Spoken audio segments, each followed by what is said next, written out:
Welcome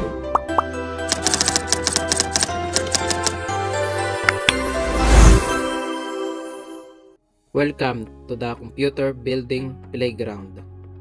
It's a lot like constructing your favorite Lego set.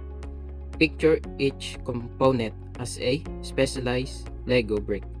The brainy CPU is like the main building block, and the speedy RAM is like adding turbo power to your creation. So, let's grab our digital Lego bricks and build your customized tech masterpiece one block at a time. Step 1. Prepare the workspace. Choose a clean, well-lit, and static-free workspace. Use an anti-static wrist strap to ground yourself, preventing static electricity from damaging sensitive components. Step 2. Install the CPU. Open the CPU socket on the motherboard using a lever-like mechanism. Locate golden arrow. Identify the golden arrow or triangle on the CPU. Find matching mark on motherboard. Look for a corresponding arrow or triangle on the CPU socket of the motherboard. Align arrows. Match the golden arrow on the CPU with the mark on the CPU socket. Place the CPU properly on the motherboard. Pull down the lever to secure the CPU in place. Step 3. Install the heatsink and CPU fan. Place the heatsink on processor. Secure it with lever or screws.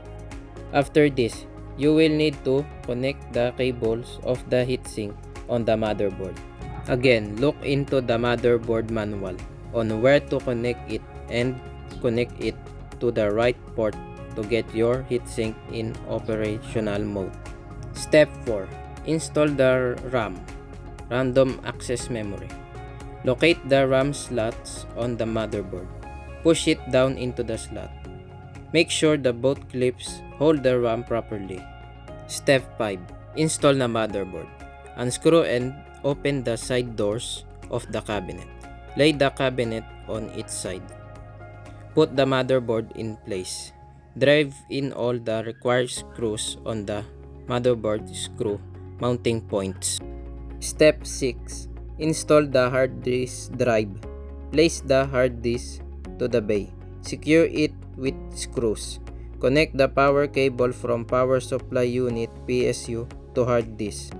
Connect the PATA or SATA cable from the motherboard into the drive. Step 7. Install the optical drive. The installation of the optical drive is exactly similar to the installation of the hard drive. Place the optical drive into the bay. Drive in the screws.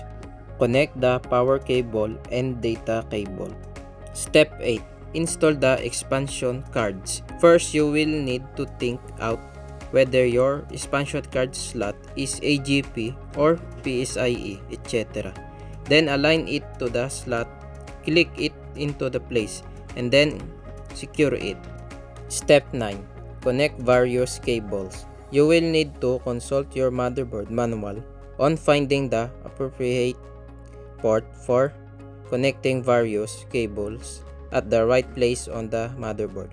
Here is the picture showing the proper connection of the cables. Step 10. Checking and testing. Get the rest of the PC components like monitor, keyboard, mouse, speaker, etc., which we will connect them now. Connect the remaining components and double check the cables before powering on the PC. And that's it. Great job on building your computer. It's all set up and tested, ready for whatever you have in mind. If you ever need help, there are plenty of resources out there. Enjoy using your new computer for all your tasks. Happy computing!